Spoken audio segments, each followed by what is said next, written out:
দেখো, আমরা গত রিডে নর্থ ইস্টের যে রাজ্যগুলি ছিল সেগুলির নাম আমরা শর্টকাটে মুখস্থ করা শিখেছি একটা কৌশলের মাধ্যমে।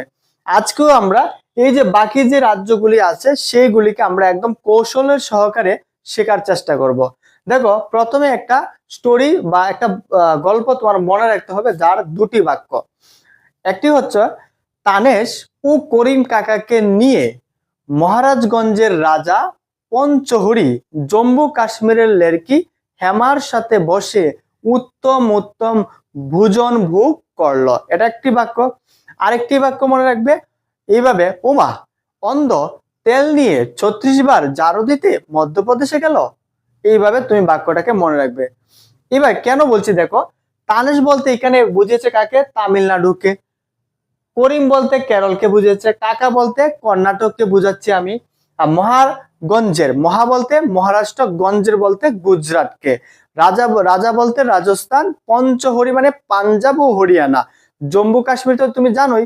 সেই সাথে লেরকি বলতে আমি লাদাখকে বুঝেছি, হেমা বলতে হিমাচলকে বুঝেছি। তারপরে আমি দুইবার উত্তম উত্তম শব্দটা ব্যবহার করছি।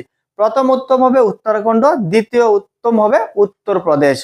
তারপরে আমি ভোজন ভোগ শব্দটা ব্যবহার করছি। ভোজন কথা হচ্ছে বিহার, আর ভোগ কথা হচ্ছে ওয়েস্ট বেঙ্গল। এটা হচ্ছে প্রথম বাক্য।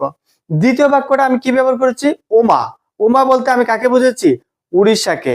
তারপরে লিখলাম অন্ধ্র বলতে অন্ধ্রপ্রদেশকে বুঝাচ্ছি।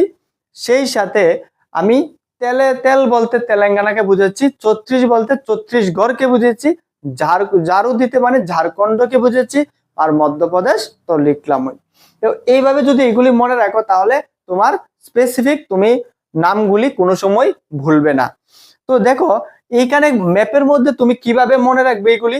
ম্যাপের মধ্যে প্রথমত একটা কথা বলে রাখি, তোমরা যখনই ম্যাপটাকে দেখবে, আমি কিন্তু প্রথমে বাইরের দিকে মানে আমাদের ইন্টারন্যাশনাল বর্ডার একদম বাইরের দিকে যে রাজ্যগুলি আছে বর্ডারের সাথে সাথে, সেইগুলিকে কিন্তু আমি প্রথমে আইডেন্টিফাই করব। তারপরে আমি ভিতরের দিকে যাওয়ার চেষ্টা করব। আর নর্থ ইস্টকে আমি তো গত রিডে পড়েছি, তো নর্থ ইস্টকে এখান থেকে বাদ দিয়ে দেব। ঠিক আছে? দেখো কিরকম ভাবে আমি বললাম, প্রথমে কি তানেশ। দেখো এখানে তানেশ বলতে তামিলনাড়ুকে বুঝেছি, করিম বলতে কেরল, কর্ণাটক মানে কাকা আর কি। মহা বলতে মহাগঞ্জের বলতে মহা মানে মহারাষ্ট্র, গঞ্জের মানে গুজরাট। আর রাজা বলতে রাজস্থান, পঞ্চহরি এই দেখো পঞ্চ বলতে পাঞ্জাবকে বুঝেছি, পাঞ্জাবের লোকের নিচে যে হরিয়ানা আছে এটাকে তুমি মনে রেখে নিবে এজ এ পয়েন্ট হিসাবে। তো পঞ্চহরি জম্মু কাশ্মীরের, লেরকি মানে লাদাখ, হেমা মানে হিমাচলকে, উত্তম মানে উত্তরাখণ্ড, আরেকটা উত্তম কি বললাম? উত্তরপ্রদেশ, ভোজন মানে বিহার। আর এইবার আমি দেখো ওইদিকে না গিয়েছি রে, আমি ওয়েস্ট বেঙ্গলে আছি, ভুগ ভুগ মানে করলো। এখানে একটা বাক্য শেষ। আরেকটা বাক্য কি লিখলাম? উমা। উমা বলতে উড়িষ্যা। আর এখানে কি লিখলাম? অন্ধ্রপ্রদেশ মানে অন্ধ্র বলতে অন্ধ্রপ্রদেশ, তেল বলতে তেলেঙ্গানা, ছত্তিশগড় 36 বার বলতে ছত্তিশগড়, আর ঝাড়ু মানে ঝাড়খণ্ড আর মধ্যপ্রদেশ। তার মানে আমি কি করলাম? এইভাবে ঠিক গেলাম। আর অন্ধ্রপ্রদেশের এখান থেকে এসে আবার ঠিক সোজা এইভাবে ঢুকে গেলাম, তেলেঙ্গানা, ছত্তিশগড়, ঝাড়খণ্ড, মধ্যপ্রদেশ। এইভাবে আমি ঢুকে গেলাম।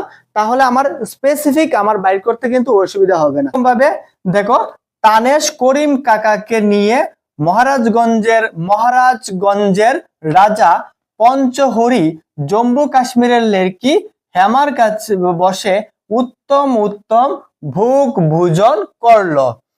উমা অন্ধ তেল নিয়ে 36 বার ঝাড়ু দিতে মধ্যপ্রদেশ।